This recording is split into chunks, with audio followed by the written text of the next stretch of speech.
नमस्कार दर्शकों, आप देख रहे हैं जी टाइम्स न्यूज टीवी चैनल 1। मैं हूं आर के शर्मा। आज के मुख्य समाचार। भारतीय किसान यूनियन की हुई जोरदार महापंचायत बिजनौर। भारतीय किसान यूनियन के राष्ट्रीय प्रवक्ता राकेश टिकैत के मुख्य आतिथ्य में जोरदार किसान महापंचायत का आयोजन हुआ। राकेश टिकैत के बिजनौर आगमन पर भारी संख्या में किसान महापंचायत में जुटे। इस अवसर पर श्री टिकैत ने किसानों के मुद्दों पर प्रशासन व सरकार पर तीखे हमले किए।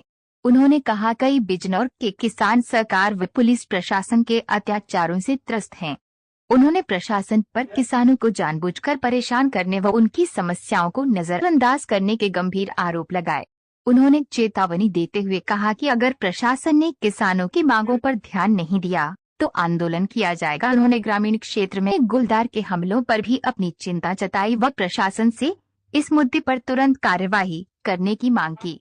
टिकैत ने सभी किसानों को आश्वासन दिया कि भारतीय किसान यूनियन सदैव उनके साथ खड़ी है। बिजनौर से डायरेक्टर आर के शर्मा की रिपोर्ट। आपकी मेहनत और इस जनसभा को देख के प्रतीक होता है। अब मंच पर आसीन सभी सम्मानित पदाधिकारी, सम्मानित किसान साथियों, रहेगा डीजल पेट्रोल के रेट से आधा कम रहेगा, क्योंकि वो खेती में काम आता है। अब इन्हें उससे कोई मतलब नहीं है। किसान आपका आभार। हम यहाँ चौधरी साहब को सुनने के लिए आए हैं। समस्या चौधरी साहब को सारी बिजनौर की कंठस्थ, चाहे वो हाथी के द्वारा हमारी बच्चियों का ध्यान है, उन सबके आपके हाथ में मजबूती के साथ में जब भी सरकार बदल जाओ, आप जिस स्थिति में है, जब भी बदले जा तो आपको संगठन मजबूत है और मजबूत करें। इन शब्दों के साथ मैं अपनी वाणी विराम देता हूँ। जय हिंद, जय भारत, जय माता दी। बहुत बहुत धन्यवाद। अब मैं आमंत्रित करूंगा हमारे मंडल अध्यक्ष बाबू।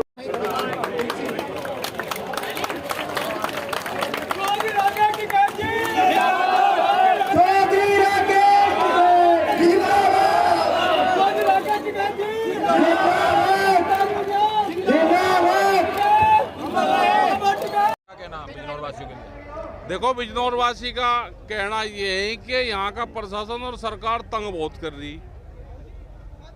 ठीक है, वे फसल हाथी नुकसान कर जा, हाथी को कुछ नहीं।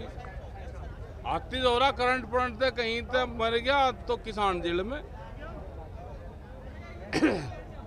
भेड़िया सारों को यहाँ पे जो जंगली जानवर हैं 50 किसान मार दिए, तो क्या उनका दाह संस्कार अब डीएम और एसएसपी के यहाँ पर करना शुरू कर दे? उस पर कोई एक्शन नहीं। मतलब क्या आदमी की कीमत कम है? गन्ने भुगतान हुए नहीं, गन्ने का रेट नहीं बढ़ा। क्या बिजनौर के किसान या बहराइच के किसान, 2 जिलों में ये आतंक है, क्या कहीं बाहर चले जाए अपनी फसल छोड़ के? ये सरकारों की पॉलिसी जो है वो अधिकारी की कलम और उसके चेहरे से दिखाई देती है। जो सरकारों की पॉलिसी है, तो सरकारों की पॉलिसी ठीक नहीं, खास करके दिल्ली की ठीक नहीं। वो लखनऊ को भी कुछ नहीं करने दे रही। अगर लखनऊ कुछ करना चाहे तो दिल्ली बैठा डंडेल जी। तो भाई ये आंदोलन जो होंगे तो पंचायत है अपनी मीटिंग करी, और इस तरह की मीटिंगें पूरे देश भर में हम कर रहे हैं। चाहे वो छत्तीसगढ़ का मामला हो, वहाँ पे आदिवासी बना के मुख्यमंत्री सारे जंगल काट दिए, यहाँ पे पेड़ लगवा रहे, और हसदेव के वहाँ पे जंगल काट दिए कई लाख पेड़। यहाँ पे कह रहे जी पेड़ लगाओ, सारे अधिकारी लगा रखे, सारे लगा रखे, एक पेड़ लगवा हुआ, कह रहे फोटो खिंचवा लो, पर्यावरण को बचाओगे। और जो हमारा 500 साल पुराना, हजारों साल पुराने जंगल है वे सारे काट दिए। तो भाई सरकार बहुत बेटा भाई, ये व्यापारियों की सरकार है, उद्योगपतियों की। सब जमीनों पे विवाद कर रहा, व्यापारी जमीन खरीद रहा, विवाद कर रहा, अधिकारी उनका साथ दे रहा है, क्योंकि दिल्ली बड़ा डंडेलची होगा। दिल्ली वाला दिल्ली कर रही सारा काम, अधिकारी भी उन्हीं की भाषा बोल रहे हैं। संघर्ष कैडा होगा। तो टिकैत साहब 10 सीटों पर उपचुनाव होना है और मिलकपुर की अरे बीमारी है ये चुनाव कहाँ, हम तो चुनाव वाले मामले से दूर हैं, हम इसमें फेल है चुनाव वाले में, क्योंकि बीमारी ईवीएम में है, जनता कर लो कुछ ही और जीतते हैं यही, वोट ना कोई देता नहीं, जीतते हैं यही। और चुनाव तो हो रहा है ना, अब गन्ना सोसाइटी के उसके जो चुनाव हुए में आपने देखे नहीं, एक आधी खबर छाप दो जो देखा हो।